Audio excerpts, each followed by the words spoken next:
All right, we're doing a countdown. All right. In 5, 4, 3, 2, 1, go! So something special about this mode is it's also known as open mode, where the uncle is already basically dead and Zelda is saved. And it looks like our runners are going to be starting off with a map check. That's important. That was a real quick. One of the parts about the game is, you have to find the 7 crystals in order to get into G Tower to kill Aghanim 2 and kill Ganon, and we saw at least 2 in the light world, as far as I know. Absolutely. We also have both of our players doing the exact same beginning strat, where they're picking up a sign and going to check on our uncle, who is just staying dead in that dark cave by the castle. He doesn't even talk to you. He just hands you an item. And, normally you would pick up a sword, but today we're going to get a bomb capacity upgrade. About how many of those are there in the game? There are 6 plus 5 bomb capacity upgrades and a 7th 10 capacity upgrade. Too many. Way too many. That seems like too much. We don't want to help our runners succeed. We want to give them a challenge. We got a save and quit from both players. What are they going to... Man, okay, we got some route divergence, guys. Absolutely. So Chris obviously taking the better route, because he's Chris and not Andy. You can start from the Sanctuary or from Link's house later on. Once you save the old man from the cave on Death Mountain becomes a save and quit warp as well. So it's important to get up there as soon as possible, depending on what items you get and what the best route is. That's something that's really cool about these randomizers, is that a lot of it comes down to on-the-fly problem solving and routing to kind of figure out where you can go, what you can do, what's the best option in terms of how many items you can get there, et cetera, et cetera. Yeah, and a partial reason for Andy's routing choices, one of the things you definitely need in the first area, Kakariko Village, is bombs. There are, I believe, 3 locations that you have to bomb open, potentially more. So the route he took, there's always a guaranteed 50-50 chance of dropping 2 bombs. And we'll be seeing Christos Owen taking the route from the north, checking the Lost Woods area first. So let's see. Now, in past versions, Kakariko Village has been kind of pretty stacked, I'd say. Yeah, it usually has a lot of items that you'd want to pick up, but we were able to kind of spread items out a bit more so that it's not so stacked and you end up having to do a bit more. This particular version of the open mode that they're playing is also a swordless mode, which means our players will never find a sword in this game. They're going to find little green 20 rupees that say 20 on them. Those are where the swords would have been had Almost. they actually had them. That was close. Just one number off. The other goal of the early game is to collect enough rupees to be able to buy the bottle vendor item and eventually have enough to be able to get into the Palace of Darkness and collect Zora's item, which costs 500 rupees. So basically, they got a lot of stuff to keep track of. And they can't see the tracker or anything, which is pretty impressive when it comes to doing these runs as quickly as Andy and Chris do. Mm-hmm. Is that this whole item tracker thing that you see in the middle of the screen there, that's all in their heads. Yeah, generally a lot of runners will start out with, a tracker, not only to help themselves, but also it's nice for, when you're streaming, like doing races, for your viewers to know what's going on, where you're at. But yeah, keeping everything memorized in your head is generally difficult, and we got... Is that a bottle on Christos Owen's side? We're about to see that over on Andy's side. Absolutely. A red potion. You want to write that down? But so yeah, the interesting thing is we haven't really found any, quote-unquote required items yet. All this stuff has been nice, while Boomerang debatably nice. I don't know. It's the blue boomerang. Love the boomerang. Boomerangs, I mean, it does... It stuns enemies, so that's a start. It also kills Stalfos Knights, I found out when I ran out of bombs the other day. No, I forgot that they got the boomerang. Ooh! We got the gloves. And the flute. All right, Kakariko coming through in the end. Thank you. Kakariko. And Christos having a little chat with the old lady outside of his house. Way back when we had a special race where Christos basically lost a lot of time because he forgot to check this one particular location which had the bow. I mean, that's kind of the nature of randomizer. You can miss one item, and well, that is some value right there. 100 for 300, nice. But yeah, you can miss one item, and that's pretty much GG. Especially if you thought you already checked it, and then you never go back. Well, So this is interesting. We have a glove and a flute. Flute kind of, the only really thing that opens up is Death Mountain, because normally you would need the glove plus the lantern to get up to Death Mountain, but with the flute, you can go straight there. But we still have a ton of overworld left to check first, but it'll be interesting to see if either of these players go up there. Yeah, and all that stuff I said about the old man and the save point, completely useless now, so that's cool.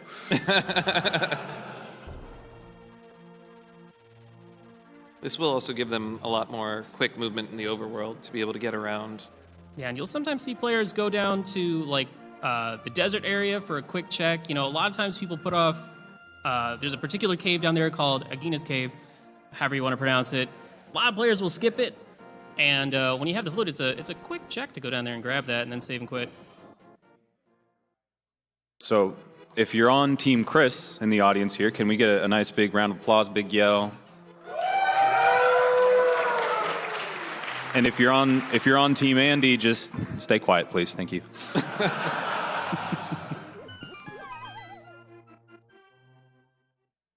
There's always a lot of similarity at the beginning, just because going to Kakariko Village. Oh. I remember that one. Yeah, that's another one, yeah. Yeah, he lost a particular race because he forgot to check right there. It's an easy one to... No, not really. I don't know who misses that. That's It's weird. almost like the rando devs like to have fun with people that run randomizer a lot. No, not at all. Is it an honor to get your name in there? I think it is an honor. It's Even if it's often based on a dumb that you do? Is that a good thing that you want? No comment. No comment. All right. So, Andy, now in what we coined the term the South Shore area, and it looks like Chris is doing the same thing.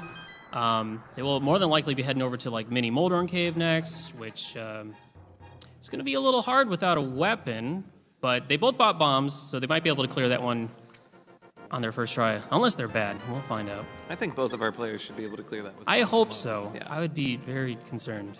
The game assumes that you can kill most things with bombs alone. It's not very nice. Did we mention this is swordless? We did mention that this is in fact swordless. Our players are really in a search for a weapon other than bombs. There's no swords? There are no swords in the swordless game. You gotta be stupid to play this game without a sword, What man. did I have? And that's one down. We got another bomb. Is he going to get the double? He got the double. the twofer. Oh, with a bomb drop, too. Oh, a little too early on that one, or a little too late. The immense skill coming from Oh, and Andy. another wasted bomb. He's got to be careful. And he's... Oh. Let's see if Chris has an easier time in this room.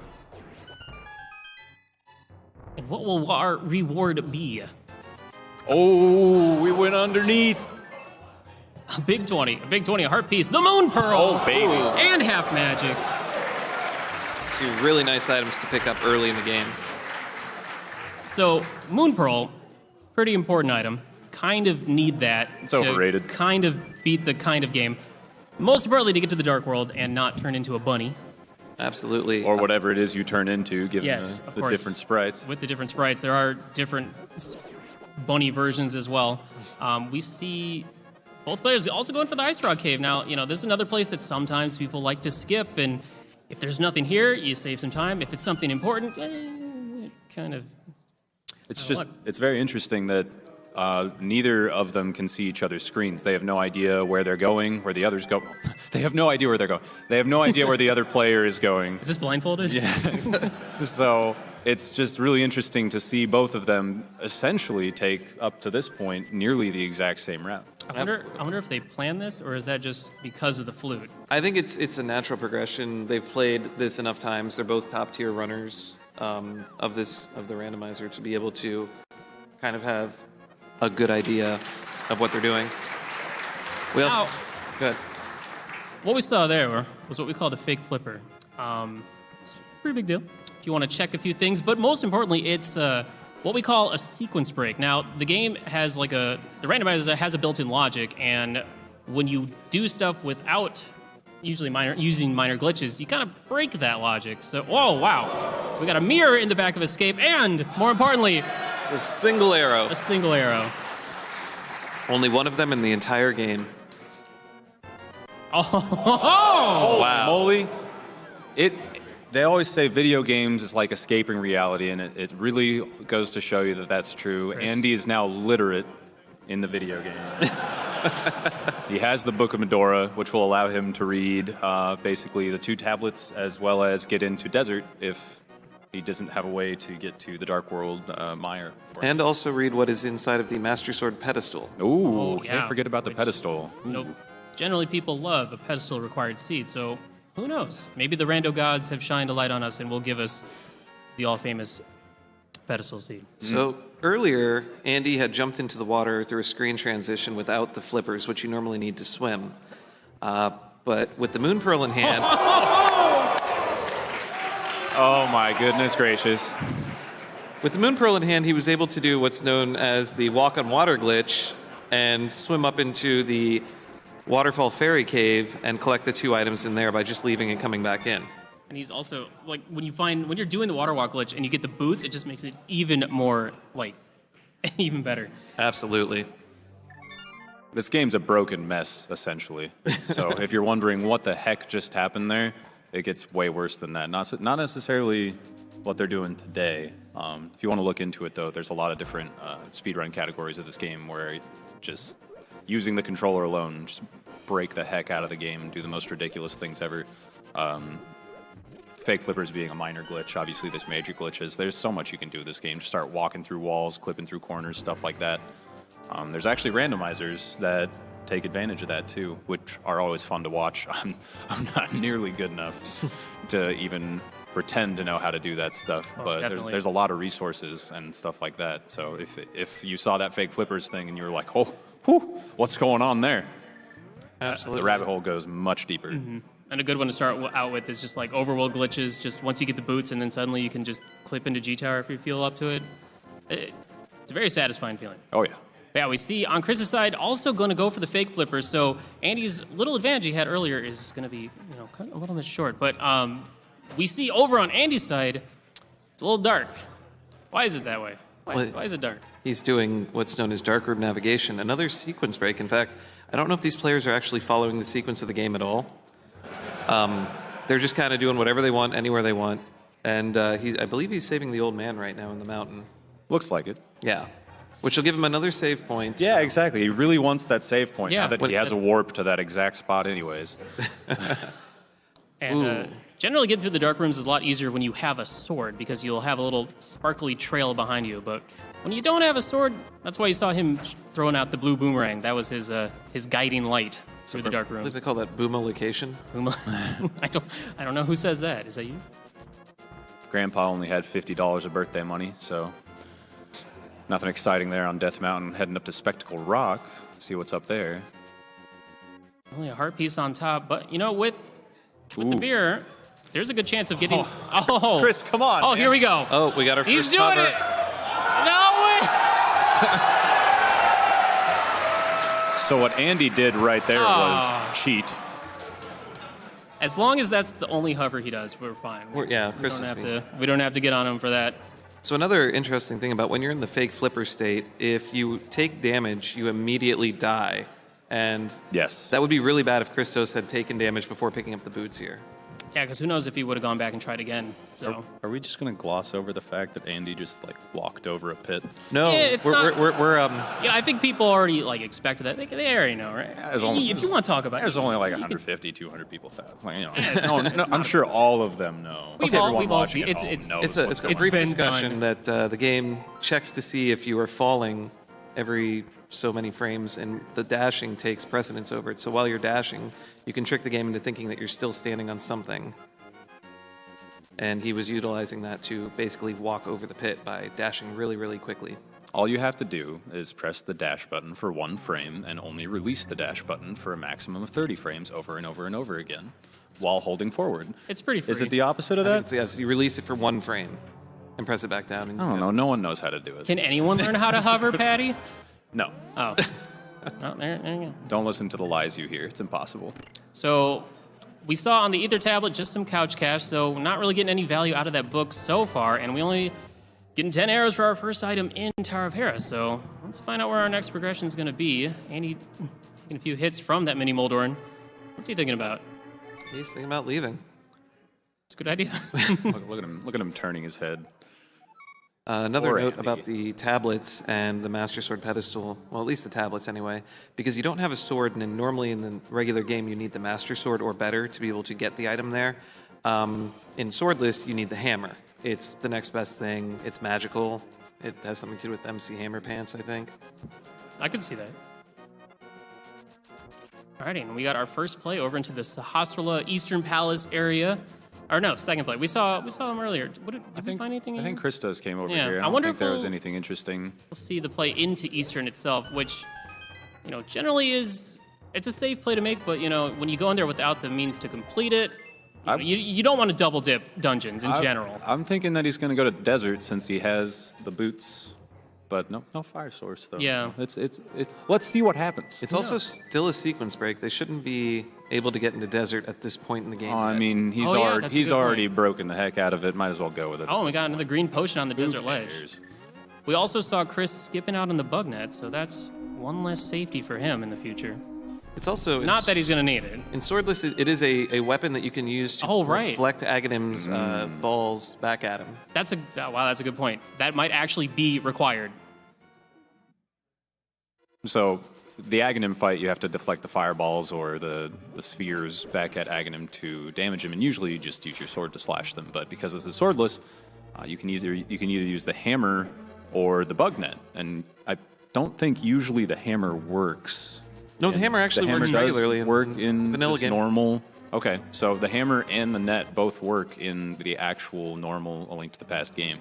I believe the bug net was ironically a bug and not supposed to deflect Aghanim's balls back at him. So I think that's the reason why they made it in Ocarina of Time with the bottle, that you can deflect Ganondorf's shots back at him, and then they kept it going in Twilight Princess. You can distract Ganon Beast with the fishing rod and Ganondorf with the fishing rod. So Oh, wow. I think they messed up. I could be wrong. I think they messed up. They messed up in A Link to the Past, and they're like, let's just go with it. So now you can just do goofy stuff to the final boss of the game in most Zelda games. Isn't A Link to the Past great? It is. I like it. It's not bad. Ooh. So Chris trying to take care of this hard hat beetle upstairs, and when you bomb him, it gets stunned. Are you kidding me? Okay, There. Go ahead. So they sequence broke the logic of the randomizer to find the boots. And now that they have the boots, they're able to go to desert and get the fire rod. So they're not supposed to have the fire rod yet either. So they are missing something at this point that they just didn't get. And they're going to have to go back to some earlier area that they're going to gloss over very easily to find probably the flippers, I would Yeah, guess. it'd be safe to Just assume do it's the probably flippers. sitting in Eastern Palace at this point. Because a lot of times the game wants to send you into a dungeon you can't complete just to find a required item to get to the item to complete the dungeon.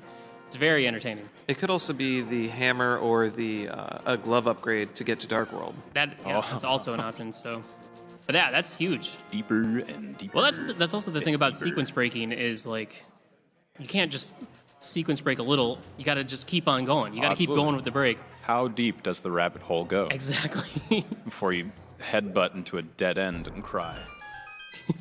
That's what this game does to you, man.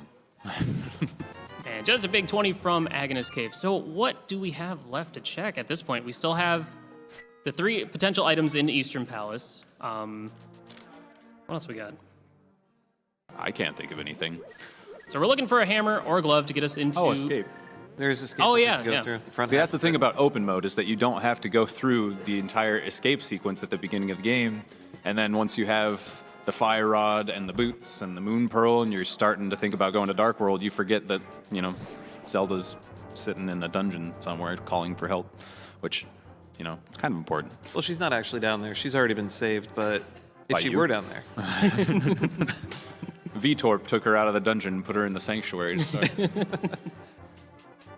And waiting until this point to go check it is smart. Now that, Andy and eventually Chris will actually have... Well, there they are. it is. Now that they actually have a weapon, instead of using, bombs, they'll be able to do it a little bit quicker. So what else do we got? What else is down here? We still got a few more chests to check. Indeed, indeed.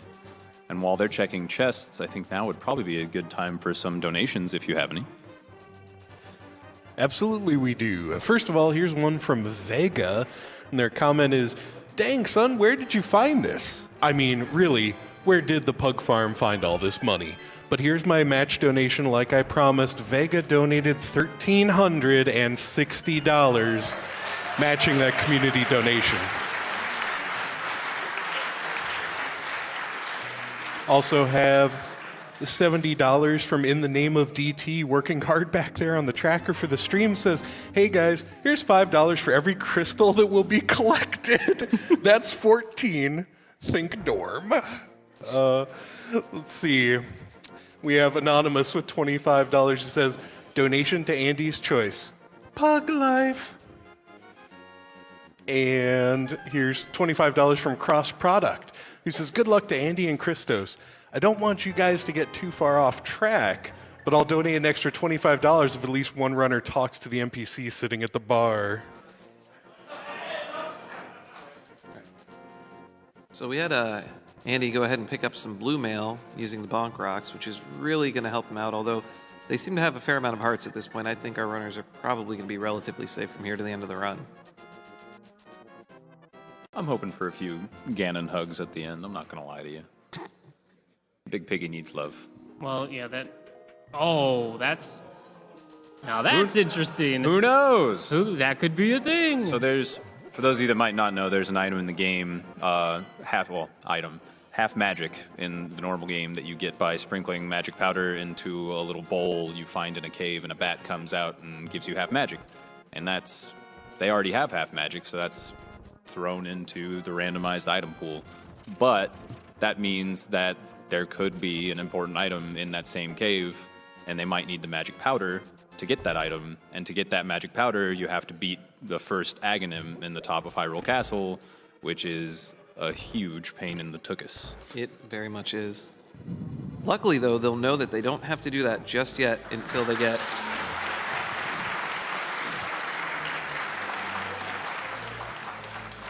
Very clean fight there. But they won't have to do that until they get a lamp as well as a way to get to Aghanim himself, which would be either the cape or the hammer. Well, yeah, because you can kill the little spark dude that blocks the entrance with the hammer in swordless mode. Absolutely. Yeah, Chris picking up his first crystal. That was a very clean Landmola fight. I mean, when you have Fire Rod and half magic, it's just what? Easy. Shots each. Easy peasy. No big deal. And there they are, the Titan Mitts. All right, so that officially gives Andy access to the Dark World, which opens up a whole can of worms in terms of possibilities on where to go next. But the funny thing is they still don't have a hammer, which is very funny since they kind of need that. Huge item in swordless mode to have that hammer. Pretty big deal. Yeah, So we're going to be seeing a lot of Fire Rod for a while now.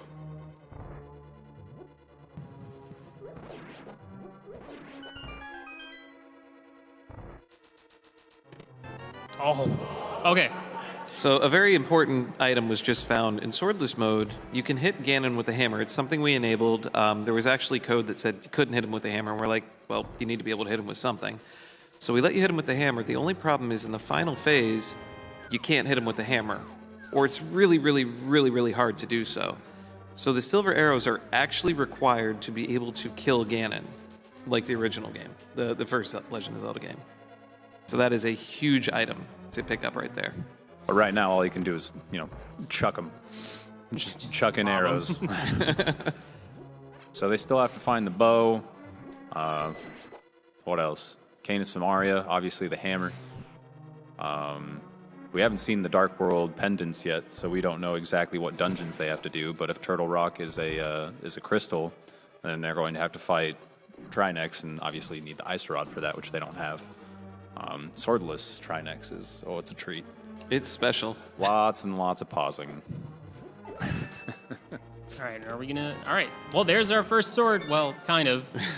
That little 20. The sad reminder that there is no sword. Yeah, for Andy, it's off to the Dark World now, and we'll probably be entering from the Village of Outcasts section, where we'll find Thieves Town and even Skull Woods. And Skull Woods is a little fancy this time. Now that, swords aren't required, we had to make it so you can go to Skullwoods. Absolutely. A lot of people forget in open mode that you need a sword to cut through the curtains at the back half of the dungeon. Wow. Pendant Mire and Pendant T-Rock, so... That's really good for them. Really good for Or them. really bad. Or horrible, depending on how awful VTorp's new version of this randomizer is. So we'll see. I take no credit. I'm already expecting a bow in Pendant T-Rock. Like, it's... Every time. Nothing warms the soul like having to drudge all the way up to Turtle Rock, dive all the way down to the eyeball cave, dash in between all the lasers, only to find that the very last chest in the dungeon just sends you back out of the dungeon to Eastern Palace to finish it. How fun. It's very fun. I enjoy it. Yeah, Andy with a pretty sizable lead right now, especially if Chris decides to full clear all the potential items that he can get in Eastern, or if he immediately bails after getting the Titan mitts. It's a gamble to skip out on it after you get what you need to get in the Dark World, but we'll have to wait and see. And so far, nothing going on in Skull Woods. We still have one more item to find in here. That's what's so impressive about people being able to do these randomizers, especially swordless, so quickly, is that we're sitting here with 3 brains combined, and we're still struggling to come up with, oh yeah, where can they go? What can they do? And we're not even playing the game. Absolutely. So these guys are playing the game without a way to cause damage, and the whole time they're going through this, executing all of these rooms so well. They're constantly racking their brains thinking, where am I going to go next? What would be the best way to go? Where's my opponent probably going to go? Just, their brains are firing a million miles a minute. And it's, I'm just so impressed and so happy to be a part of this. It's so great. I'm glad to have you, Patty. That was sincere, I promise. You don't have to lie. Well, what I'm hoping to see from Andy after finishing out Skullwoods is, are we going to get that pedestal check right afterwards?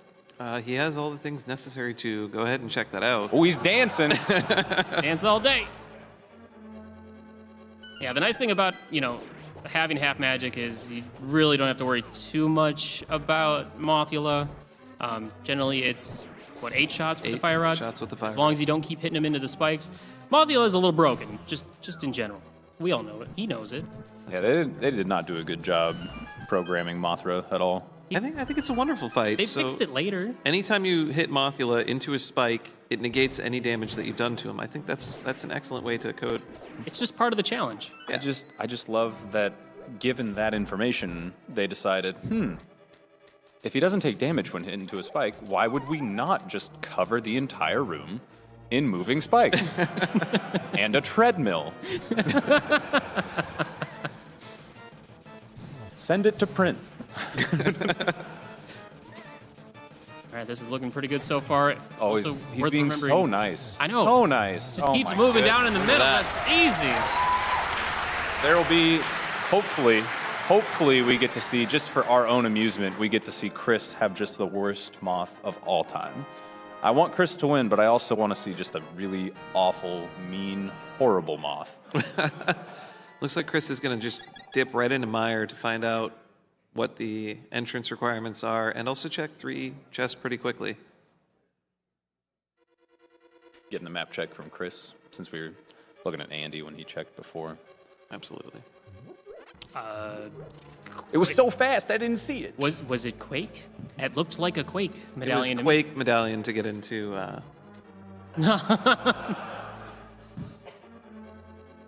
Was it worth it?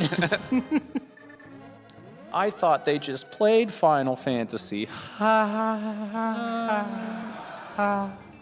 gonna go now. Have a good time, guys. It's nice having you. Take your pineapple. Here it comes. Here we go. have There our we go. first pedestal check. Ah! All right, so that's just an arrow capacity upgrade. So what's going to happen is Andy's going to have to get all 3 pendants to come back for the arrow capacity upgrade in order to beat the game. It's pretty important.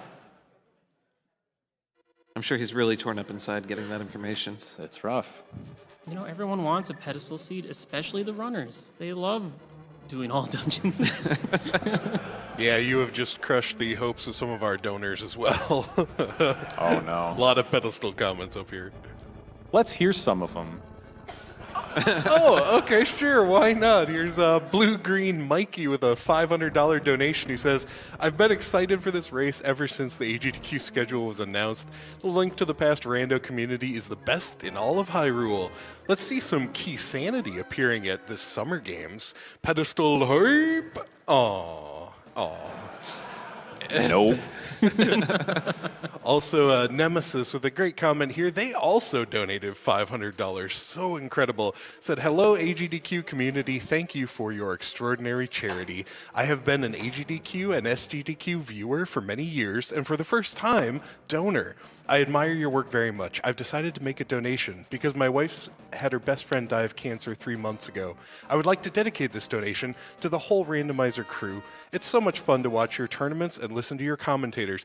In hope of a pedestal race, many greetings from Germany to the crew of AGDQ and the randomizer. Nope. You know, it sounds mean of the seed when we put it that way. So, Andy getting some information on the Bumper Cave, finding out that there's a bee in a bottle there. Best item in the game. Probably won't be coming back for it. But is it a good bee? I don't know. Chris getting grabbed by the Wallmaster. Was it intentional? Probably not. Probably not. We know that there is what we like to call, well, we've already seen one earlier with the bottle and the book, but a fetch quest item, the mushroom.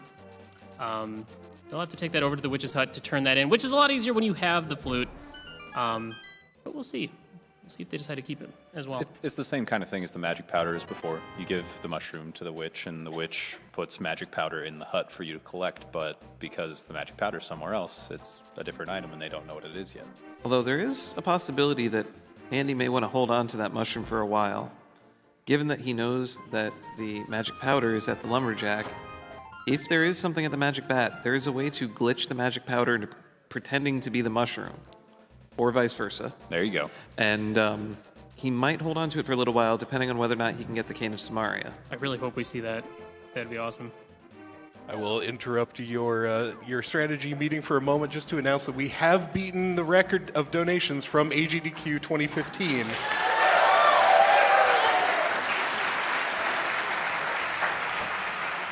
Also, the staff were kind enough to inform me our next goal is the total that we achieved at Summer Games Done Quick 2017, which was $1.79 million. We got to keep that up. We got this. Easy peasy. That's a lot of money. That is a lot. It could be more money. Maybe what? More money. Ooh, time for our Christos moth fight. Let's see how it goes. Go up. More. What are you doing? Moth. Moth. Moth. Moth. Moth. Moth. It's so easy. Hey! Aww. The dream is over. Oh-ho! Andy going for the not-so-good boomerang after he already has the good one. What's wrong with red? It's just not so good. I just like croissants. Yum.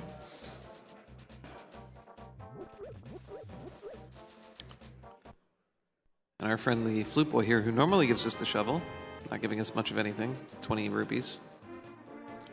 We're now, for Andy, 1 rupee away from checking Zora. So, a big 20 is pretty important. Absolutely. Yeah, generally Andy is making the route down to go check what we like to call Hype Cave. During the spring tournament, that was kind of the general cave that had just a lot of stuff. Let's see if we're going to get some hype today, guys. I have to ask you, who is we? Collectively? Okay. The general us, we. That's a start. Come on, keep it going. Oh, and Chris That's pretty good. has turned That's in his less- mushroom and gotten a bottle.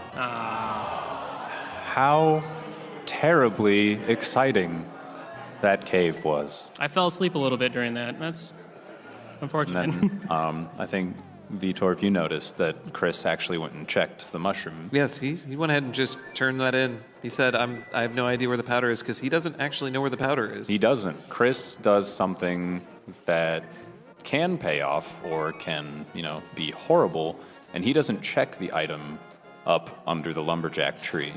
So Andy knows that the powder's there, but And Andy just threw his mushroom away. okay, so... Hey, blue potion, though. All right. Well, Andy is banking on there not being anything of importance in that bat cave. But Chris just has no idea that powder is on that ledge. The dream hammer is in Batcave. Oh my gosh. That is so possible. I want that to happen. So to play along with your hypothetical dream, let's walk through what would need to happen for that to be a thing and how horrible and awful it would be. Well, all we need would be the cape, the lamp, Go to Aghanim 1 but with no sword or hammer That means you'd have to do Chris it with would have to go bombs. back and get the bug net as well. So to be able to deflect anything Yes. at Aghanim.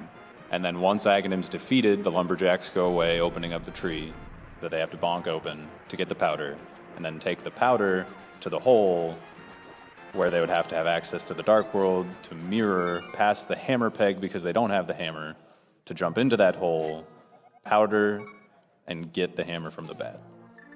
That is possible. That sounds so glorious. I know. dreams do come true.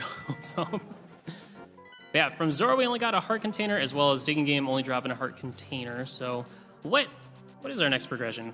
Where are we gonna go? What's next? We do have, let's see. With flippers in hand, our players could even swim over and go to pod. Palace of Darkness, they could check what's on the pyramid. They could go all the way to the catfish. A whole smorgasbord of possibilities. Absolutely. They could go check the first chest in Swamp Palace. That's a good one. Always a chance of a hammer hiding out in there. I don't want to think about that. And we even got, for Andy's side, we got the Thieves Town play. Now, the scary thing about going into Thieves Town without the hammer is the big chest in here is guarded by a bunch of switches or whatever you want to call them, where you have to use the hammer to get to the chest. Whack-a-moles. Whack-a-moles. So not having a hammer, if there's a required item in there, that could be pretty bad. But there could be something in Thieves Town that you need to go somewhere else in order to get the hammer to come back to Thieves Town to get the thing out of the big chest that you need. To go to Aga to get the... Is every one of these going to end in to go to Aga? Just go to Aghanim to get the hammer they already have. Absolutely. So yeah, we got a bit of a route divergence. Chris already turning in the frog/blacksmith, which in the vanilla game you normally do to get the tempered sword, but of course those are randomized as well. And taking the purple chest, which you normally get a bottle from in the vanilla game, which of course is randomized as well. Because pretty much everything's randomized. So we're gonna find out if that is anything of value. It's a little bit quicker of a check when you have the mirror and the flute, but whilst checking this route down here, it's going to be a little brisk walk. So just because people might have stopped into the live stream while this is going on real quick and they're wondering why is there a Moogle running around to Links to the Past dungeons, this is Zelda Randomizer. Basically everything in the game is put in an item pool and randomized among themselves, and there was an incentive for what to change Link's sprite to. So now that you're caught up and everything makes perfect sense. Yes. We could have had Zelda. We could have had a dog. What kind of a dog is it? It's like I don't Chihuahua know. or No one something? really cares.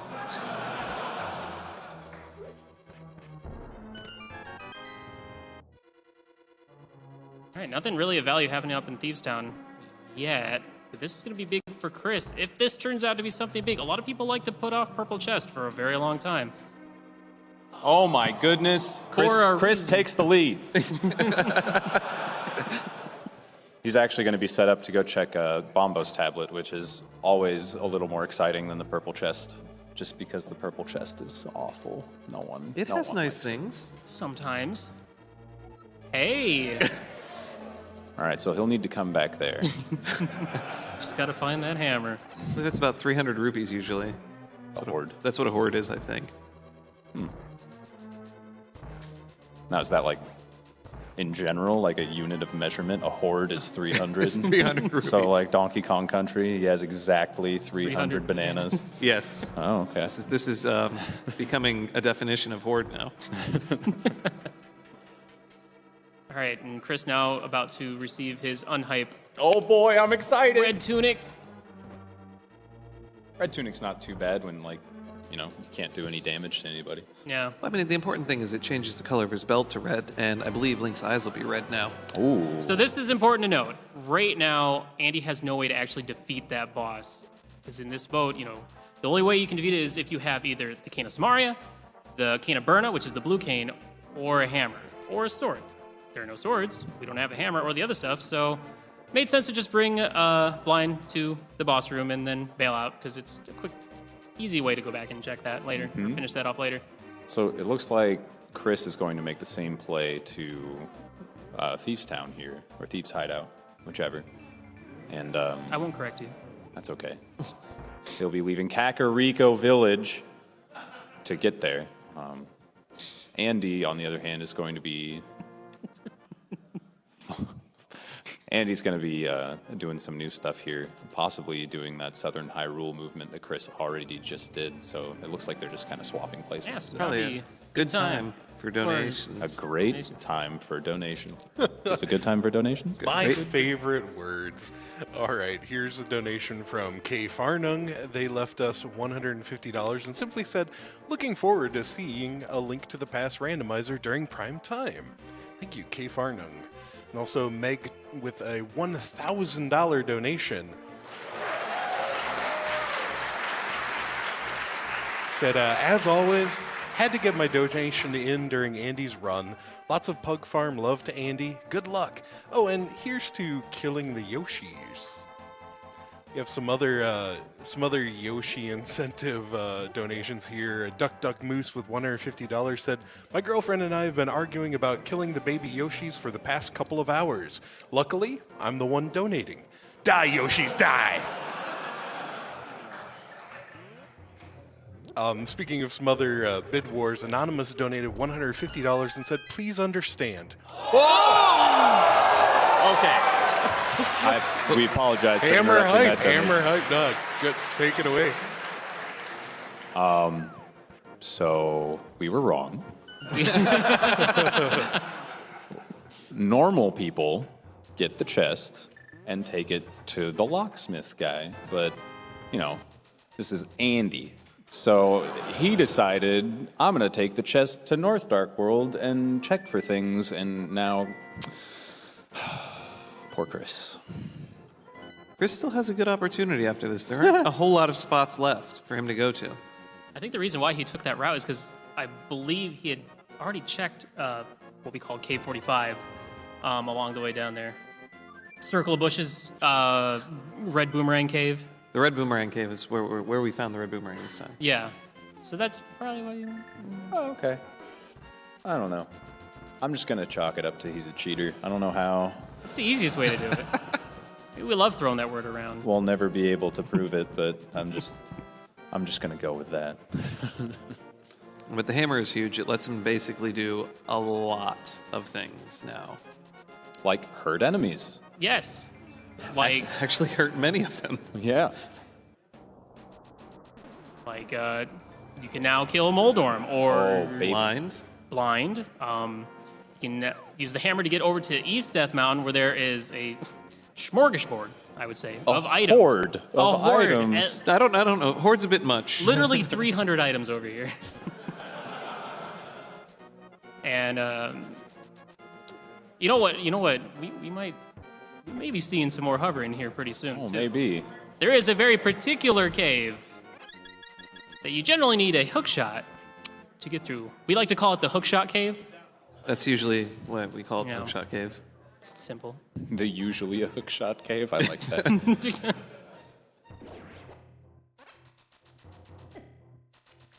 So I'm guessing Chris will probably do the same peace out after he drops off Blind. I want to see him try and fight blind. Unless he knows something I don't. And only 10 arrows in Spiral Cave. Worth it. That's 60 things we've seen. So there's 50 rupees on top, 10 arrows. We're getting there. We're getting close to that 300 that you were talking about. Fifth of the way to a horde. It's true, yeah, if you put it that way. What if there's an inventory spot for each individual arrow? Think of the possibilities. All right, well, this is huge. If Chris continues this route, which it looks like he's obviously doing, he's going to be getting his hammer pretty soon, so it's not really going to be too far behind. Andy's showing off one of the more interesting version 1.0 Japanese ROM glitches where when you're inside of a cave, Not a dungeon. definitely don't do it in a dungeon. Or tell your friend to do it in a dungeon if you don't like them very much. Sword. You can erase blocks that you're pushing by just spamming the mirror. Do you have any idea why that works? I have Or no why it, I guess, doesn't work? would Hey! be a better way to put it. It's so odd. If you press the mirror button while a block is moving, the block just disappears. The game doesn't know what to do. It's probably the sound that the mirror makes telling you, But then you could do it with the book. No, it doesn't do it with the book. The book's special. It's trying to read the block. Oh, this sound. It's a different It's a different Maybe. They all sound the same to me. Can't read, can't look in a mirror. What's the... Ooh, quick Well, Well, there's two potentially useless items. I would like to submit a petition to rename this the Hype Cave. Medallion cave? Let's see what else we're going to find up in here. So far, so good. Oh, So, making that Aghanim 1 play. about that Aga play. And that Aghanim play, it's still on the table. Yeah. They just need lamp, though. They still need the lamp. Oh. Get a little subtle hover Ah. here. What a cheater. That's two. Everyone cheers, and I'm just sitting here shaking my head.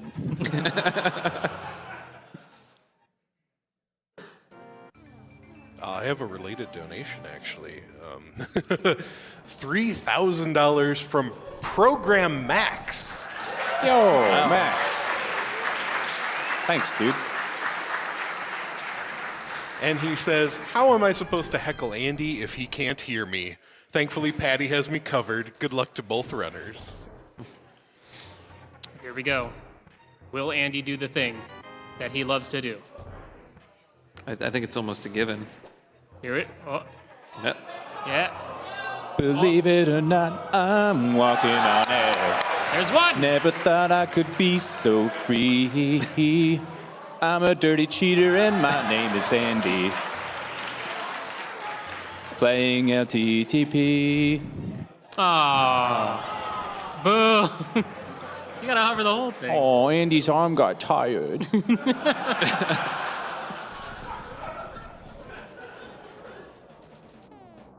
So obviously you're not supposed to get those items till you have the hook shot. I don't think these guys have followed the logic at all for pretty much any of this game, so I don't... Nah, Yeah, they're making us look bad. I do that alone, but, you know. All right, coming up is Spike Cave. Why do they call it that? Beats me. No, seriously, why did they call it that? Do you not know? I have no idea. Is that like is that the actual name of it? We should call it Torch Cave. There's a whole bunch of torches. There are a lot of lighting up. torches. And a big rock cave. There's a big rock at the end. That's true.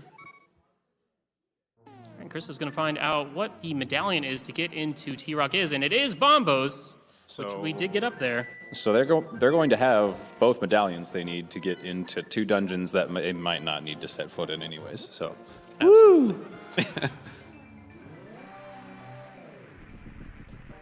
Their inventory is actually surprisingly bare for as much movement and motion they have throughout the overworlds and as many dungeons as they can do right now. They don't really have too much, it seems like. They've been spending more time in the overworld, it feels like. So at this point, as far as we know, the only things they still need are the hookshot, the bow. We don't know if they actually need Kena Samaria yet. Canis Maria is going to be needed if they need to go into Misery Mire, or they need to beat Misery Mire, Right. Yeah. rather. If they need to enter Turtle Rock. Or if they need to go into Turtle Rock, or if they don't need to do either of those things, but they need to go to the right side of Ganon Tower basement in order to find the big key. Yeah, So there are a lot of places that they have to be able to avoid in order to not need the Canis Maria, which quite honestly doesn't happen ever. It's pretty rare. That's the one thing when you get, like, whenever you start up a new seed and you see which dungeons are required, you're already starting to think, what items do I not need? And how soon can I get to this, what we like to call go mode? You guys might know what that is. I believe it's the time when you have enough items to be able to go to the end of the game and kill Ganon. No, that's not it. Oh, okay. What if you're bad at the game and can't kill Ganon? Then are you ever in go mode? No, never. Okay. We have Christos making a play on Ice Palace. Now we're getting some real divergence here. Yeah. And with Bombos, Fire Rod, and Half Magic. Oh, hi, Bombos. Well, that's a fun little tile there. What's that all about? Tell us about that. So recently in swordless mode, we had no way of you to actually activate any of the medallion tablet, or the Bombos medallion inside of Ice Palace. You're not supposed to be able to do it without a sword in the game in general, but we allow you to use it to open up Misery Mire and Turtle Rock. And Chris made an excellent point that we should be able to use it inside of Ice Palace to gain entry. And after a lot of hacking and cracking, we were able to make it so that we could put those tiles in there for you to be able to use it, but only in swordless mode. Oh, wow. Wow. Well, that's especially good for Chris. That's good for Chris, but Andy doesn't need it. Just kidding. They made You might for a particular dungeon. They made a gentleman's agreement before this race that before they ended the race, they would both have to find Hookshot. So, Well, and luckily they absolutely have to find Hookshot to get to Argus. Is he a pirate? He has like 7 R's in his name. he It's a does. very weird spelling, no doubt. It's the boss of Swamp. It's named Argus. So this is interesting. We got some even more route divergence with Andy. First one going into Mire. Now, while Chris is able to clear ice and get the crystal, Andy's not going to be able to clear this because unless we find Canis Maria in here, and we also have to remember it is a pendant, and if I recall correctly, it is the green. No, green pendant is at T-Rock. All right. This is what we in the business call a gamble.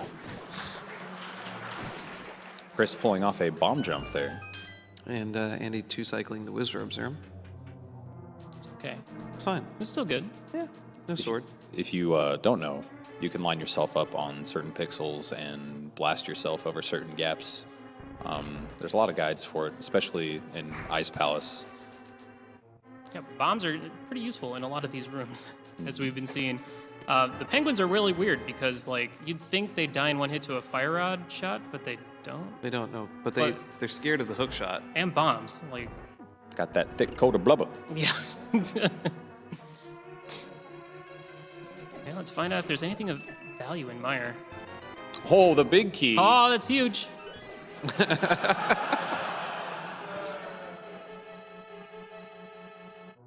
Don't listen to the moans and groans. I liked that one. That was good.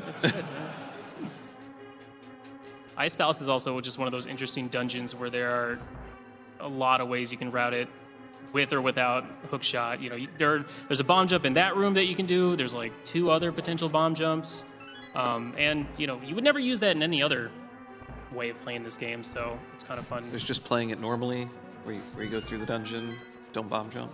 That's boring. Got to do the bomb jumps.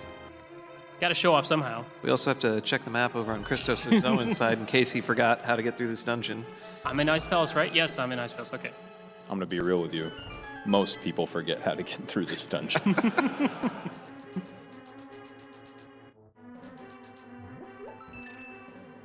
Something to note. What did he get there? I wasn't looking. You got a tiny shield?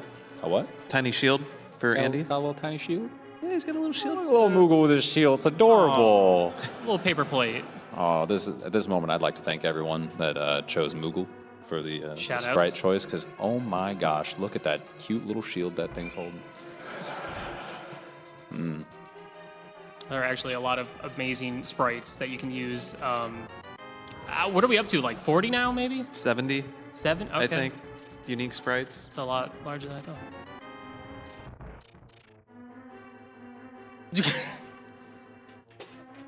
thought. Something to note that I was going to point out. Both Andy and Chris, for those that don't know, they're really good at randomizer runs, but a large reason why they're so good is because they're really good speedrunners of this game. Pretty much all the categories for both of them, they know how to do. I know Andy knows how to do reverse boss order. They do swordless, no major glitches, pretty much everything, and they have really good times in them too. So randomizer's fun though, because even though skill translates over in terms of execution and movement and all that good stuff that everyone watching GDQ is so used to hearing with that juicy movement and frames and but also just like I said before, the problem solving skills and everything like that, they excel at them.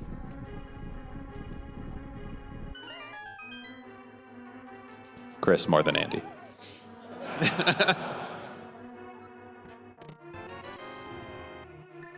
All right, so unfortunately for Andy, other than finding a shield, Meyer was a bit of a bust, and that's quite a bit of a time loss there.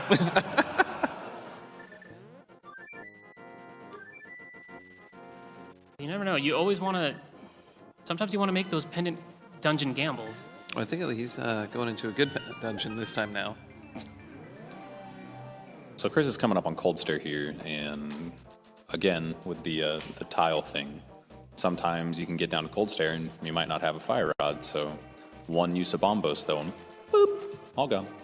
No shield. Really wise usage here, so he doesn't have to hammer as much and maybe use the fire rod. Well, though he's okay. Never mind. There you go. The fire rod hits Cold Stare like a truck. Oh, nice. A fire truck. A fire truck. Really well done. Oh, there's the other one. So that medallion won't be used at all. Yeah, that won't be used at all this entire run. I'm a big fan of the second to last room in Ganon's Tower. Oh, with the little invisible bridge? No, like with all the beetles and the spikes and the bumpers. Just freezing them up there? Just like getting past all of it and using ether anyway, just to freeze all the beetles. But he can't because he doesn't have a sword. I'm just saying what I'm a fan of. It's about me now. All right. The trek through pod continues. When there's a small key there, that means you can keep going. A lot of times, this dungeon will be immediately bow locked if there's an item in that first chest and you don't have the bow. Mm-hmm.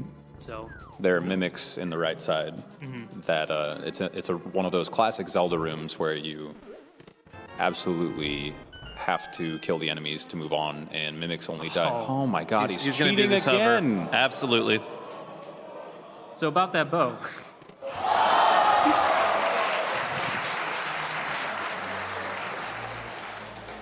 It's not actually cheating. I just hate that he can do it.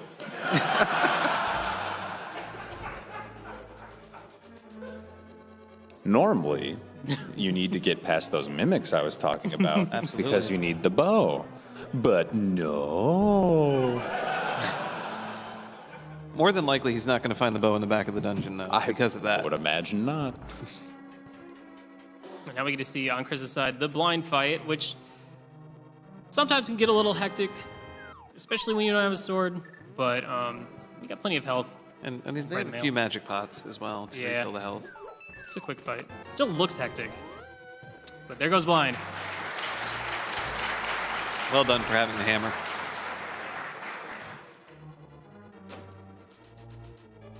The more you play this game, the more you pick up on little things. But what Chris just did there was really actually super cool and super, I guess, high-tech, Technical would be a better word for it. When you move in this game, no matter how lightly you press on a directional pad, Link moves a certain number of pixels. But you can interrupt that with a sword slash or a boot dash tap. So what he was doing while dodging those fireballs is he was moving all over the place, but he was interrupting all the movements with dashes so that he would stop and go in between those little gaps there. So he was super aware of where all those fireballs were going and pressing the dash button in order to stop so that Link didn't go all the way to where the game wanted him to, so that he could dodge all that stuff. Wow. Either that, or he's an idiot and was just tapping A for no reason all over the place and tricked the hell out of him. Just doing a little dance. What he is doing, though, right now is heading up to go collect the Pyramid Fairy. He has collected the 5 and 6 crystals, which in the base game you normally need to have those to unlock the big red bomb here at Link's Dark World house. And with that, he's going to be able to figure out what 2 items that fairy is holding for him. And he wasn't just running into that enemy just for fun. That, as well as using a hook shot, you can set it up so... Normally you can't dash with the bomb. Once you dash, the bomb just stops and starts. The timer shows up. But you can set up a D-boost to then dash around with the bomb, and it doesn't... You don't lose it. So Andy just got something. Looks like he got a hoard of rupees from the way his rupee count was moving there. So dark rooms in Dark World dungeons can get really fun. So right now he's going through just a maze of short walls with I think either 4 or 5 little dodongos walking around shooting fireballs, and he got through it fine. And we have our own little tiny shield for Chris. Interesting thing about this, the mails and the shields are still progressive even though there are no swords. That's why we were able to find different small shields in different places in the game. So if Chris were to go back now to where Andy found his shield, he would get the red shield and vice versa for Andy. Absolutely. And also, just shields do kind of play a part in the logic, particularly and mostly in the laser bridge in T-Rock. So if we end up finding like a mirror shield or the third shield at some point, that could be part of the logic. That would be for these players because it's, at least for speedrunners of the game, kind of second nature at this point and at this skill level to be able to just get around those lasers without taking a hit. It's pretty, even I can do it and I am not good. So it plays a role. Don't sell yourself so short. You made not, it. You were in the tournament. Oh, please. You had fun. Again, oh please. So getting a mirror shield for these runners would more be an indication like I need to go skip the lasers possibly more than it would be, oh, now I can go to the laser bridge. But none of that matters because they don't have the Cane of Samaria yet. Right. We're getting a little ahead of ourselves. But they might not need it. But they might not need it. That's like the mantra of this game. They might not need it. They might not need it. Chris picking up his heart container, and Andy having a little dance with blind. Good enough. Good enough. Golf clap. Could be better.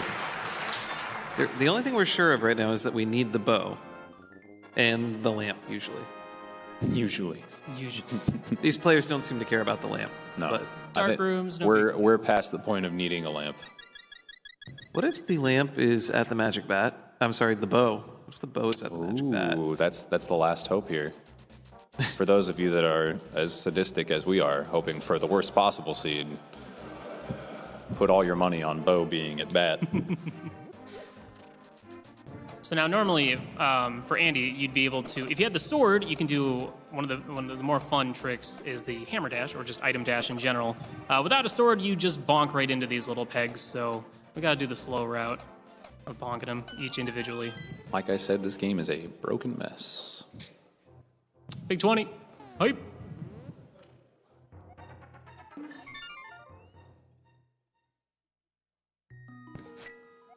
Speaking of putting your money down on something, why not put your money down on a charitable donation to GDQ to help prevent cancer? Why not do that? You have any for us to read? Sure thing.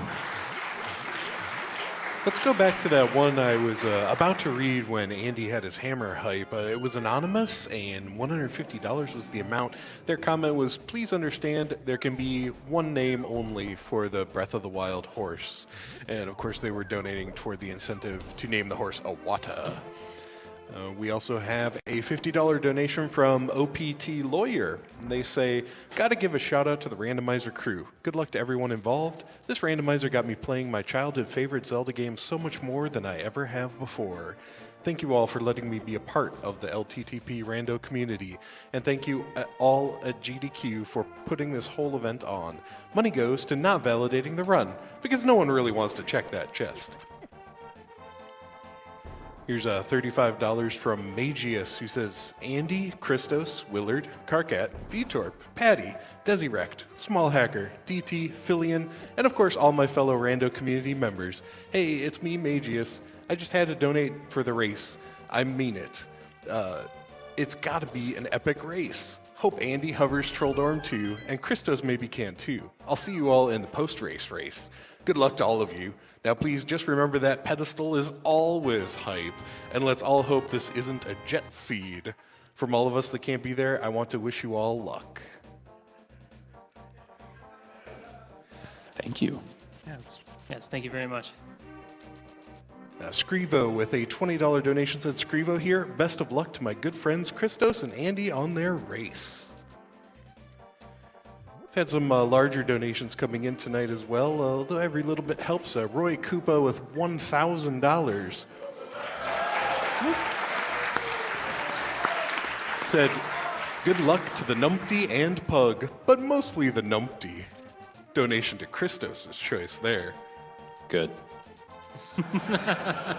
Eshwin donated $50 and said, I, for one, welcome our new randomized overlords. Shout out to the Final Fantasy randomizer community. Let's get some more randomizers in future GDQs. Here's another $1,000 donation from Gavin.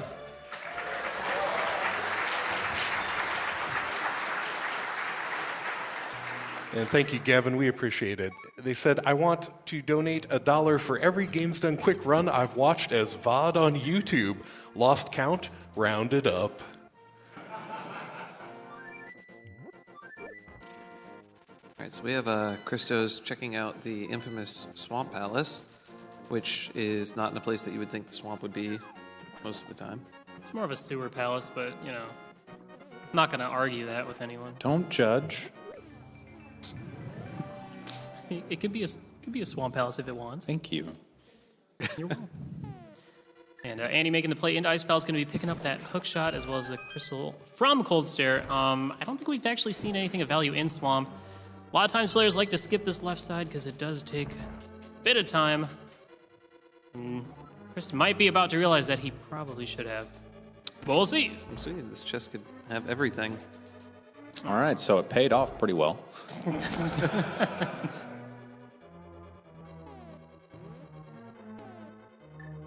I'm not gonna lie to you, I was kind of hoping Andy would just be like, I don't need to check this room, and just leave the hook shot. Because I want him to lose.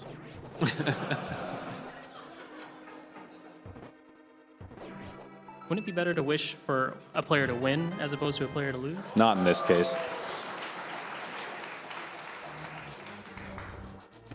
Okay. There's also one thing to note.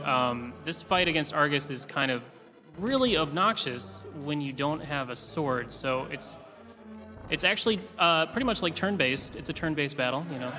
Very much so. Because they're going to be having to pause, swap to hookshot, use it, pause, switch to hammer, use it, pause. You see where I'm going with this. I notice a pattern, yes. You know, they can actually hookshot 2 of them at a time. For the advanced strats. You can't see, but Willard just put his hand up to Vitorp's face and went,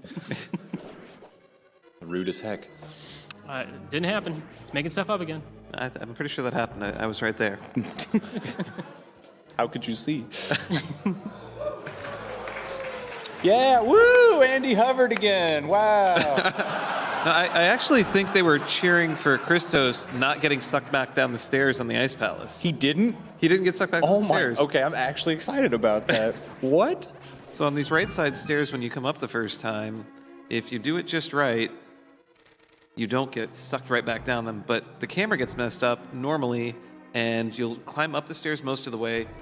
The screen transitions, and it comes back, and it just sends you right back down them, and you can't do anything about it. The game's broken. And a mess. Ooh.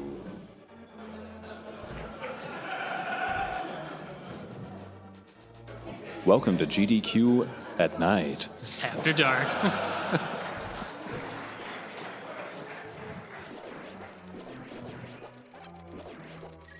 Look at the intense concentration. I bet they don't even know that the lights went out.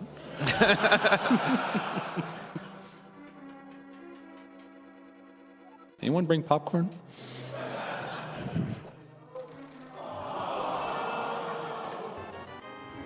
Arr. Why you be hook-shotting me, puffs? Put your hammer away. It be me, Argus, holder of whatever crystal it is that I have. Seen a little bit of these advanced strats you were talking See, about. it's advanced. It's getting 2 puffs at a time. Does he go for the trick? Aw, Getting beat by the menu losing there. a few seconds there. Can't have that. Oh, this was the pausing and unpausing you were talking about. Yeah. Oh, Isn't it fun? no. There's trade-offs to every mode. This is the one trade-off to swordless. The one trade-off. I can't think of any other trade-off to not having a sword throughout the entire video game. Just the Argus fight. Just the Argus site, yes. Good lord. And there are a few options that you can use to finish off the second phase of Argus. Oh, wow! Oh! King of Samaria. Oh. I think that's actually a bad thing, because that just opens up a bunch of extra stuff you probably don't want to go to. But who knows? Well, I mean, as long as we don't find that ice rod, you know, we can still see that bow on laser bridge. Yes, at this point, Crystal probably he hasn't gone into pod yet, has he? No, I don't believe think he so, no. has. No. So he'll probably make the play for pod. Just to... Maybe. Because if the bow's in there and that's all he needs, you might as well do it. It's true. That's true. But nope. Oh, we're going to Meyer. He's going to clear Meyer with the King of Samaria there. Because everyone loves to try and kill Vitreous with the hammer and no bow. Oof. Yeah, that's a toughie. But did we see both the items in there on Andy's side? I don't know. I'm not watching it. We saw a shield and arrow. I think we just saw the shield. So Vitreous is holding something. Maybe. Maybe. Ooh. Man, if only we paid attention. It adds mystery. Oh, mystery tournament. All right, let's see Andy's cold stare fight. Should be hard. I think he's got it. He's pretty good at this game. He's all right. I think he'll start off with the fire rod as opposed to hammering. We can only hope. Oh, nice. Never mind. Ooh.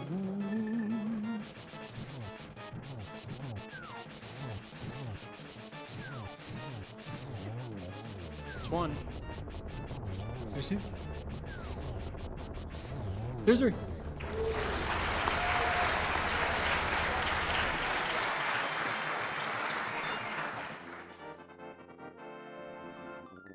Right, so as it stands right now, we have Christos one entire dungeon ahead of Andy.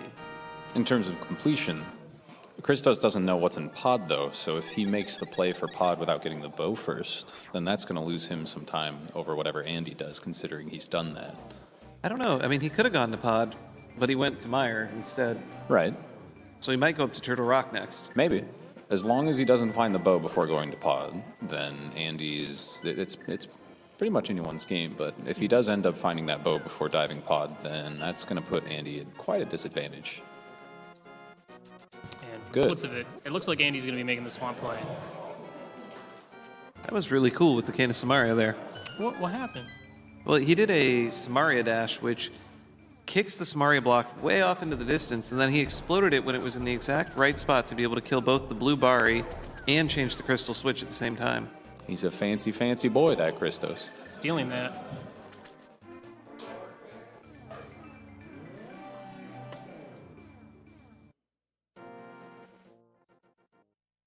So this is a good time for some donations, probably. Both Yeah, players until we- are going through what the other player's done.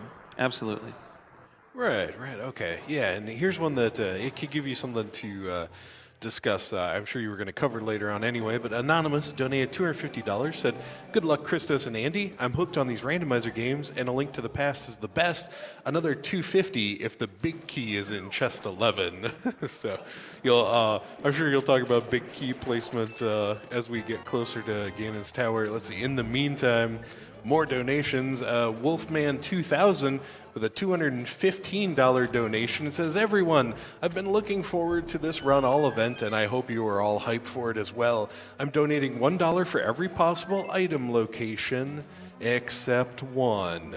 My donation goes to our runners being nice Hylians and leaving Moldorm's last possessions alone. If we wanted to be thieves, we would be playing Link's Awakening instead." Brinna with a $1,000 donation said, I had no idea random Zelda was a thing. Now I look forward to playing one of my favorite games in a new way. Good RNG, guys." And JDW42 with a $1,300 donation.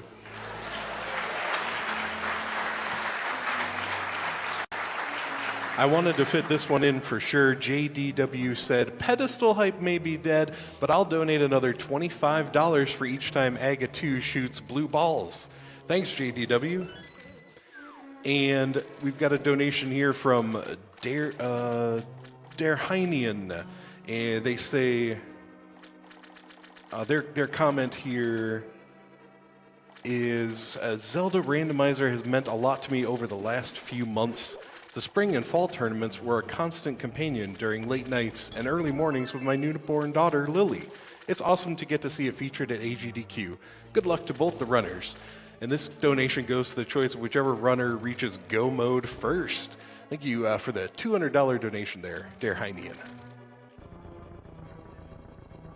Are we going to consider the lamp part of go mode? Because we have Christos trying to... I don't even know what room he's in right now. Oh, looks like he's in the third room. Yep. And he's good. He's got two more rooms, or one more room of darkness left. Oh, yeah, but it's a joke compared to the other ones. He just dodged a spike trap through a block on a switch he couldn't see. And He killed 15 monsters. They don't know this. it's crazy, man. He's nuts. A horde of monsters. Yes, a horde of monsters in there.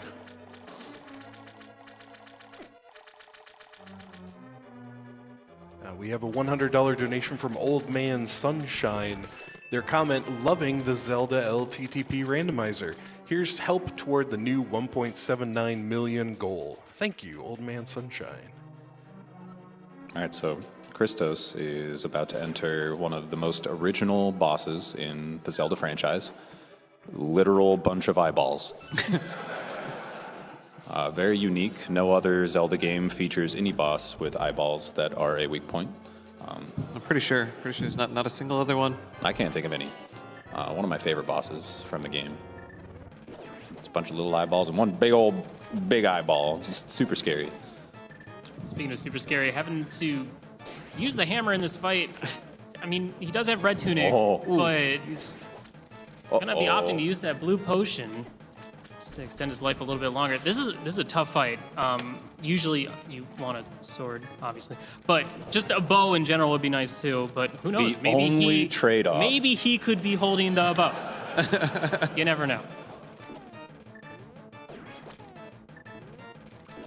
Yeah, for this fight, you just kind of want to be patient. On the other Wait side, for them to come to you. so Andy fighting the menu to beat Argus. Oh. This is getting close. All right. And now the hard part.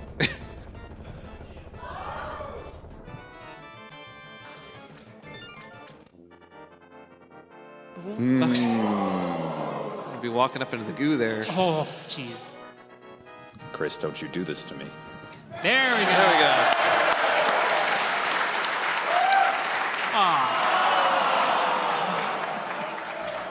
But he does get that sweet, sweet red pendant. The coveted pendant of wisdom. Well, fortunately, I guess for Chris, despite, losing a bit of time there, who knows, maybe Andy might go back and kill Vitreous, but we do see Andy actually going back into Swamp to go, I presume, to check the left side, or Big Chest, or whatever. So I don't know if it's that much of a time loss. We still got a lot of race left ahead of us. And At this point, it quite literally depends on who finds the bow. Yes. That's where we are right now, is who's going to go to the right place, the right time to find the bow. It could be absolutely anywhere that is called Turtle Rock.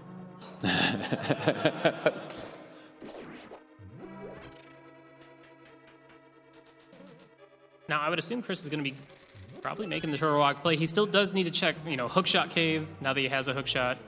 But you wouldn't go up here just for one spot, one little spot. I mean, there are, a good amount of chests in that cave, so... Yes, 4 or 3 left. Kind of really hope he goes into Turtle Rock. Oh, he's absolutely going to go into Turtle Rock. You can see it in his eyes. They're red.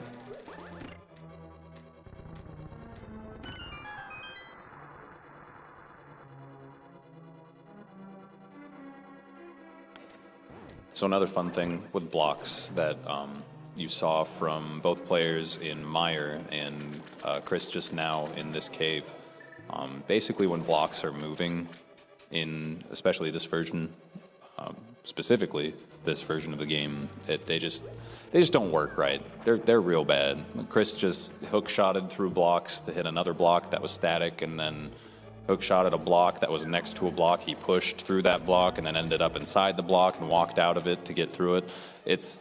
Blocks are just crazy in this game. And then in Meyer, they were pushing blocks and shooting fire rods through it, or at least trying. I think someone messed it up at one point, but a lot of fun little things in 1.0 specifically that you can do to just save a little bit of time. I don't know. It's a fun little thing here and there with the 1.0 glitches. It's fun learning all the tiny little glitches. They are just, little tiny little time saves. And then big time saves with, bomb jumps and stuff like that. Mm-hmm. And then hovering we don't talk about that. Bomb jumps, actually, you can do in any version of the game. So Absolutely. if you've just got your USA PAL, whatever you want to call it, NTSC cart of A Link to the Past sitting around, or you've got a virtual console version of just the normal game, you can go to Ice Palace and learn how to do that bomb jump. Save yourself a ton of time playing through the game casually.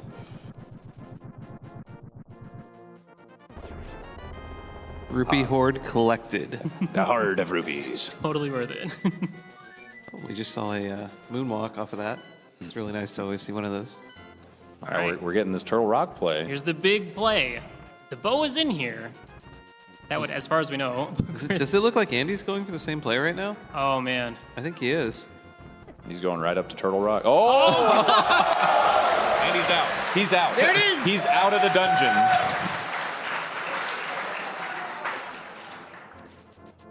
I believe we have entered go mode. Well, I'm pretty sure we might still need a link. Nah. No. Okay. Why is it always the bow? The bow seems to be the most popular, last item. I'm pretty sure. What did you do? No, that's perception bias. Okay.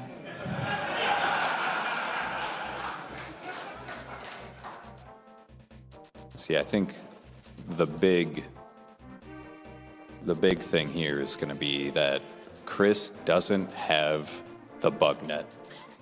That actually could play a huge thing in the final part of the game. And Chris is awful at using the hammer to hit fireballs back at Aghanim. I've seen it with my own eyes. It's actually really tough to do that fight with just the hammer It's when you have really hard. 3 Aghanims shooting stuff at you from different directions and trying to reflect 1 or 2 of them back at a time. Could you imagine if a race of this caliber came down to a bug net? Yes. Yes, absolutely. You have my attention. I love how we're just sitting up here, the three of us, what is the worst possible thing that can happen to these runners? Let's talk about it and hope with all our might that it occurs. That's kind of our job as commentators. We're helping the audience understand all the possibilities. So now Andy, roughly, a minute and a half, 2 minutes behind Chris, picking up the bow there. 2 minutes or so. Well, I don't think Andy has to check much of pod. He already has gone through it. That was going to be my point, is that even though he picked up the bow a little later than Chris did, Chris has to go through a lot of pod in order to get all the keys he needs. He needs to find the big key, et cetera, et cetera. Andy's already taken key to pod, so he can sprint all the way in there. He can basically go to the end of the dungeon at this point. So depending on how long it takes Chris to find the big key and another key here, Andy might actually have the lead. I think you might be right on this one. That's And big. he has the bug net. Andy has the bug net. So this could even just come down to a G-Tower route divergence, because, I mean, there's the big key, but, you know, Chris still needs to get a small key, so he might opt to... Yeah, he's going to be going through the Mimic section that Patty was talking about earlier, so we do get to see that. And he's going to find a small key there, too. Yeah, I there- believe there there are was two of two them. on that side, so... Well, Chris is a smart cookie, and he knows a lot about the logic of this. Generally speaking, 100% of the time, there's at least one small key on that side. And the nice thing is he can just grab it and just go straight up, because that's the way to Helmistar. This Wow. is We're getting in close. sync. Andy takes the lead. Just like that. Andy's in the lead by half of a room right now.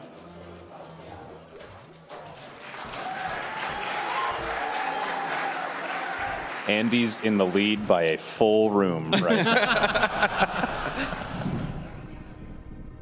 So, I mean, here on out, it's all execution until we get into G-Tower, then it's all chance again, looking for that big key. That's what makes these so fun, though, is that it's a lot of skill and a lot of, you know, like I've been saying throughout, it's a lot of problem solving on the fly and routing in your head while executing. But all of these, it comes down a lot to who's going to go left and who's going to go right at the very end, and it keeps it exciting because if they go different ways, ooh, Oh, Never know what could absolutely. happen. it's a fun time. Yeah. So I do know Christos has generally recently been doing the right side gamble more often than not, even though it's mathematically the wrong choice every single time. So we'll see what happens when with Andy in this particular case as well. It's almost similar to like a roguelike speedrun in a way, where you don't really know what's coming up exactly, but you're really freaking good at it, so you can do it quickly no matter what happens. Absolutely.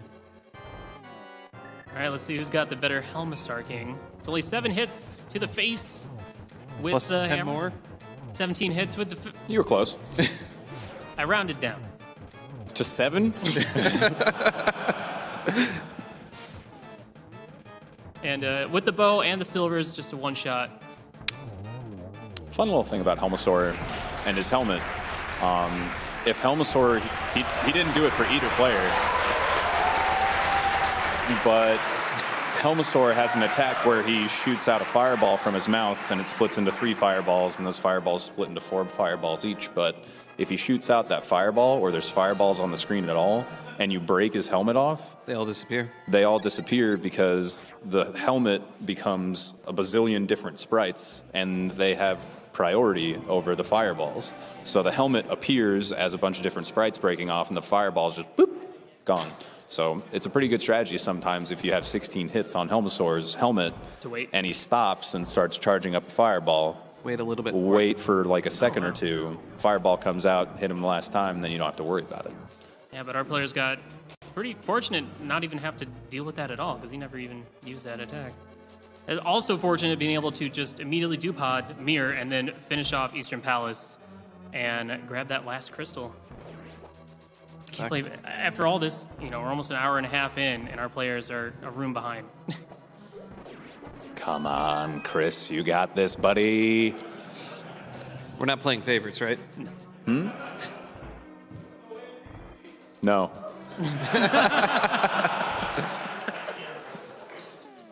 I don't know if that got picked on the mic, but someone said, "Let's go, Andy," in the crowd, and I just had to. I couldn't help myself. Looks like our players definitely have plenty of arrows to get through the end of this game. I'm not sure if they'll be able to complete it with 46 and 54 respectively. I'm telling you, they need to go back And get, to the pedestal and get. with all 3 medallions, or whatever the heck it is you collect. They got 3 medallions. I know, Willard. Sometimes I say things that aren't correct. I can't help it. We'll let this one slide. So you know what's great What? about this whole thing? What's great about this whole It's just tickling me. Okay. It doesn't really have anything to do with the gameplay. Okay, this is important. Andy's taking me to dinner after this, and he can't hear what I say. So I'm still going to have a ride to dinner. And later, he's going to watch this. It's tickling me. So, super tough Armos fight with silver arrows. He missed a few, Yeah. but he got there in the end. No one else is fun is they have no idea that they're this close. No. No idea.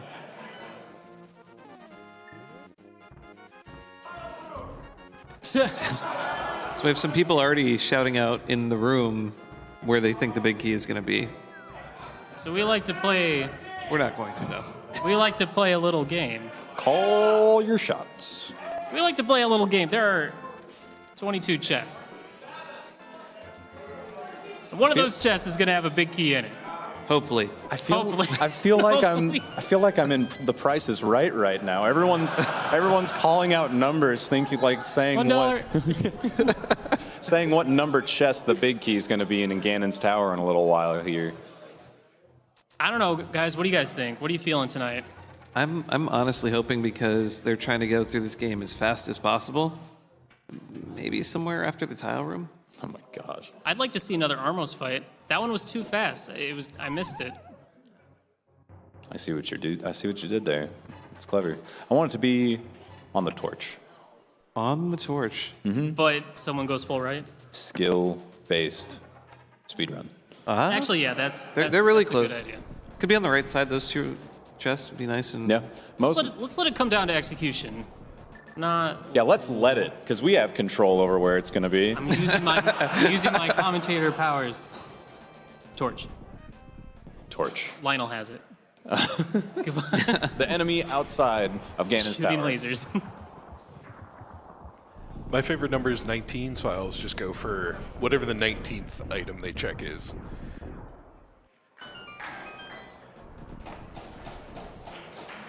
There's some donations being made. Alrighty, here we go. Moment of truth. Both It looks like going right. they're both playing the same route. 1, Our piece. 2. Small key. Count along with Patty. Will we see a divergence here? Counting with Patty. Yep, we have our divergence. Here we go. Well, you got 3. your key. But it's not big enough. Tile room. Skipping tile room. Well, nobody ever does. Tile rooms always last. That's just a That would also gentleman's be agreement. That's just the rule. skill-based if it were the tile room, because they both end there at the same time. That's true. It's true. Wow, Andy not even hovering over the gaps. What a loser. Chris dodging some...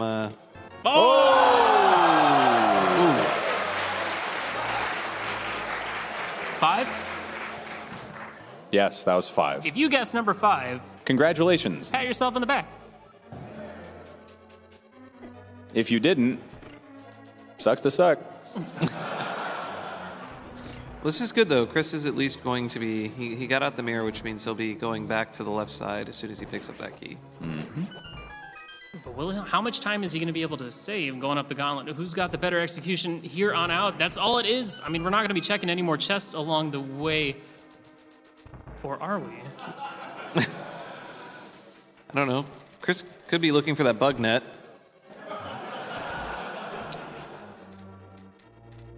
And he can hope that the bug net's in the final chest in the game. Currently, we may have to check one more chest yet, as it stands right now. It looks like we are going to be...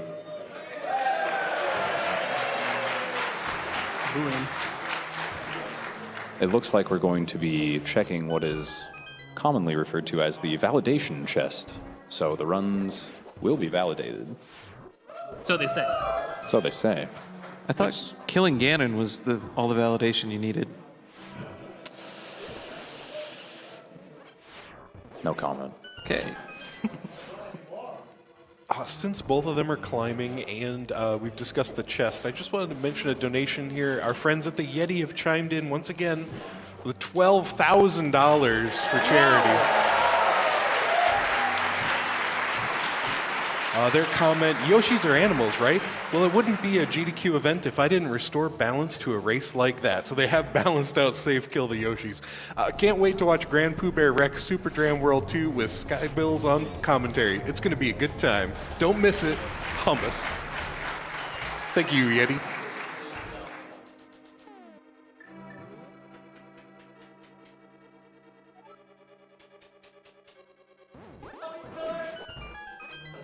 I love you too. I really hope that the mic picked up what they said, because otherwise everyone at home is just going to hear Willard just closely get to the mic. I love you too.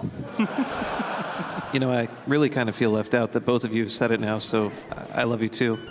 A lot of love in this community, no doubt about that. I love you too. Thank you. All right, so Andy getting through the gauntlet there. Chris still in the thick of it, having some trouble, but he's going to get through all right. Yeah, it looked like he was trying to preserve his magic.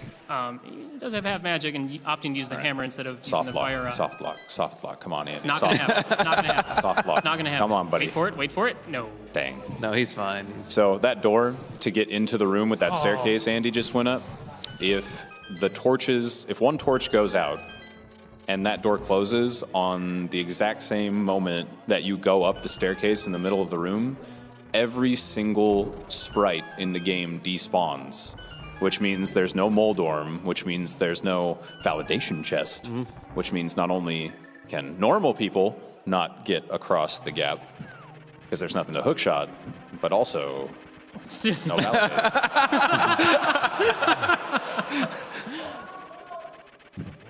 Moldorm was giving him a chance there. And the runners have been informed they will be validated.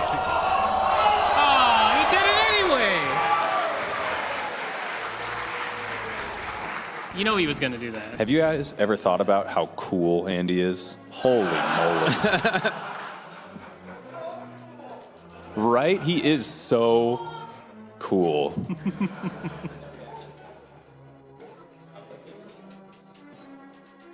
All right, so we're coming up on Aghanim 2 here. Andy using the bug net. Ooh. Magical.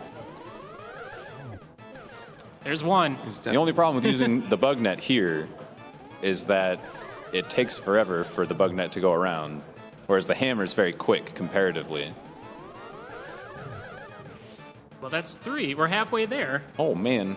Surprised he's not using the bug net dash. It's always hilarious to see. Oh, there's a double, which is impressive only in this mode.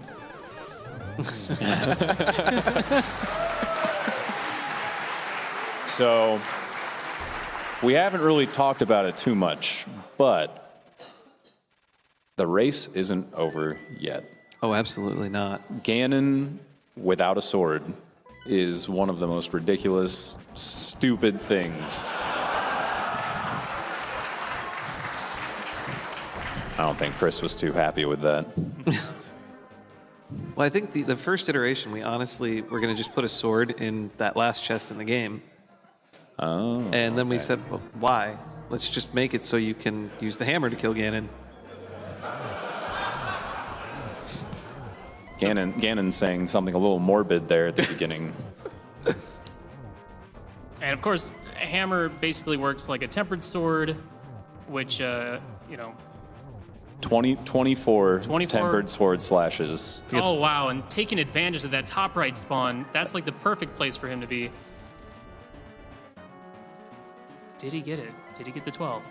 It's 24. It's 12 and 12. 12 plus 12, 24. Yep, he is I don't think that's, basically no, that's not right. That's not Check your math again. Chris is getting kind of unlucky with the third Aghanim energy ball. Yeah, we're having to see the hammer strats on him, and it is definitely tougher. Oh, as opposed to it's having the bug. way... Getting the angle right really is the tough part there. Ooh, there's a double. Nice double. A much more impressive double from Chris. No doubt. All right, 1 silver. Are we getting a double? There's a double. Oh. Here we go. Here we go. This could be it. Oh, there he is.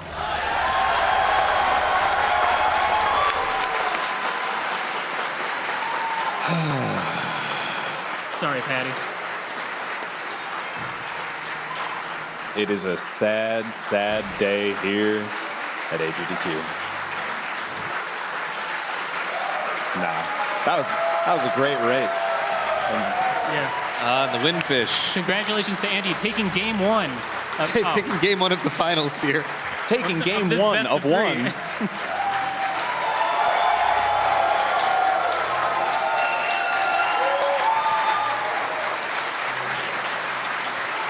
That was cute. You guys are adorable.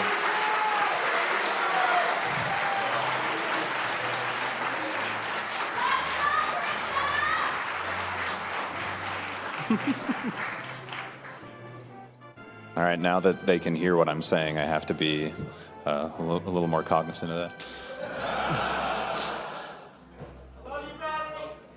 Yeah, I bet you do.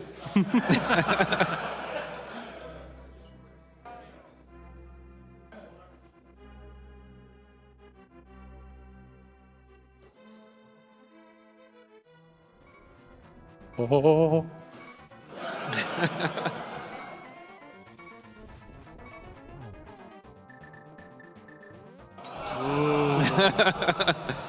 Gotta wait it out. I believe in his ability to dodge fire bats. I really do. Oh, you gotta be quicker than that. That's swordless Ganon for you.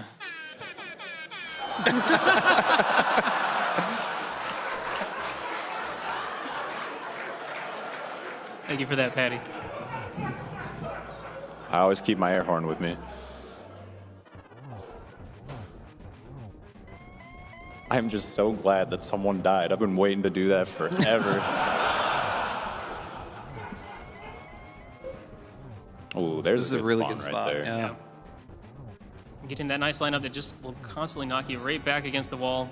If Not you know- left or right. If you notice there, he actually sat there for a second. That's because the separate phases of Ganon's attacks don't start until he starts twirling his trident. So there's no point in hitting him with a hammer. Exactly. Because he knew he was already done with that phase.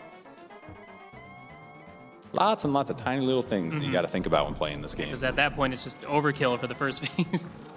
But some people, at this point in the race, let's say it's like a 2.5 hour speed for you, and you're like, I just want to wail on him. Just keep hitting him with it. Just keep hitting him anyways. That's what most people do. So by this point, most people have been playing for 2.5 hours to an hour and 40 minutes, so they're a little frustrated. Yeah.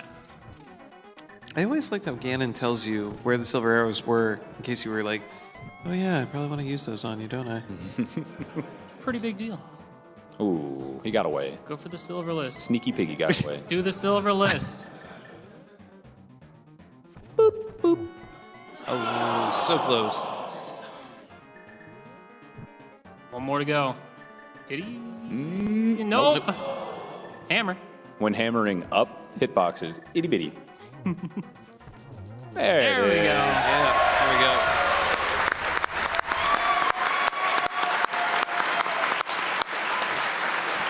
A big congrats to Andy for the win there. That was crazy, crazy good gameplay from both people.